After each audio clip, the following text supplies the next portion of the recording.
the rich. That's who I am. I'm all about taxing the rich because they've got tax breaks for the last 30 years. The last 30 years of tax breaks for the rich, and what did it get us?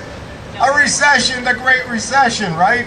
No, I'm sick of corporate democracy. That's what we have in this country today. We have corporate democracy, and it's big corporate democracy. Monopolistic corporations are running the country with their wealth. And now a corporation is a person. What an outrage! A corporation isn't a person.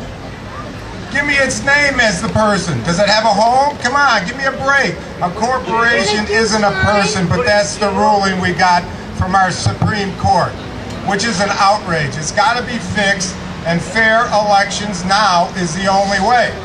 So, that's my first chant. What do we want? When do we want it? Now! What do we want? Can't hear you. What do we want? When do we want it? Now! Very good. Very good. Not as good as the picket line on the Holiday Inn Express, but really good. Thank you. No, I think it's really important that people sign the pledge. It's important that we take the fight out to the other 38 county legislature. I'm only one. Okay, I signed the pledge as a county legislator. And my signature, I really mean it. And I'll fight for it. I'll fight to have the right to have fair elections. Because our elections are unfair.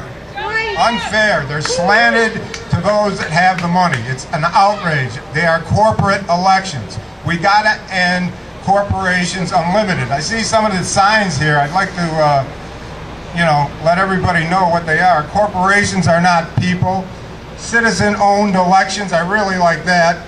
Clean up corporation corruption in Washington.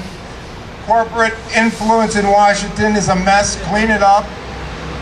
Clean up corporate corruption. Fair elections now. Make Congress accountable to us. I think that's really important. Make Congress accountable. And what we all can do is support the legislation going through Congress. We need that to go through the Senate. Worse than the U.S. Congress. We need to get our two senators on board, Gillibrand and Schumer. And it's important that we put the pressure on them, and somebody go out and let's get their signature on the pledge. Let's make them sign the pledge. Sign the pledge for democracy. We're sick of the corporations dominating our elections and our democracy. We got to end it. We got to start now. And let's start with a pledge, okay? So everybody, let's take a shot at the other 38 county legislators. I'm willing. Let's get them to sign on. Let's see how far they'll go. Let's take a shot at the Albany City Council.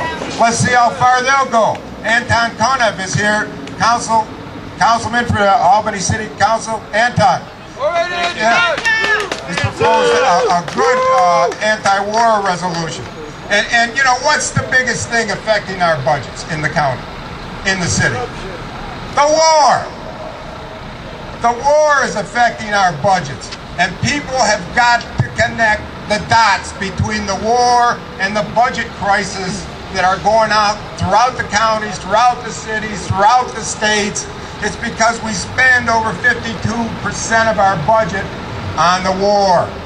It's escalating in Afghanistan. We just approved $33 billion more. That's an outrage. Nobody's keeping track of the cost. But more importantly, nobody's keeping track of the cost of the contractors. Have you seen a contractor cost estimate lately? Thank you. I haven't either. And the number of contractors in Iraq was more than the number of troops. So let's go through the bean counter process and let's count all those contractors and let's get a number of how much we spend, how much we waste in our war budget on those contractors. I want a bean count on them now. It's outrageous that our country doesn't account for its military spending. It's not even on the table. The military spending is not on the table of the budget deficit. Have you ever seen a politician talk about the deficit and outrageous military spending at the same time? No. No, you haven't, because that's a debate they don't want to get into. Because the wasted money that we spent on our military is part of the cause of this crisis, this economic crisis that we're in, along with giving tax breaks to the rich. So, you know, I'm ready to march on the Capitol if you all are ready. I got a couple chants, you know, we can march right up to and make Patterson and the gang hear us. You know, they didn't tax the rich this year. I thought for sure that they would at least consider the tax, the stock transfer tax. At least consider it. They didn't even consider it. I thought they might consider the millionaire's tax. They didn't even consider it. It wasn't on the agenda. You know, the main causes of our budget crisis aren't on the agenda. We got to put it back on there. And let's start now. Let's start getting people to sign this pledge, and let's move on. Thank you, everybody. Thanks, everyone.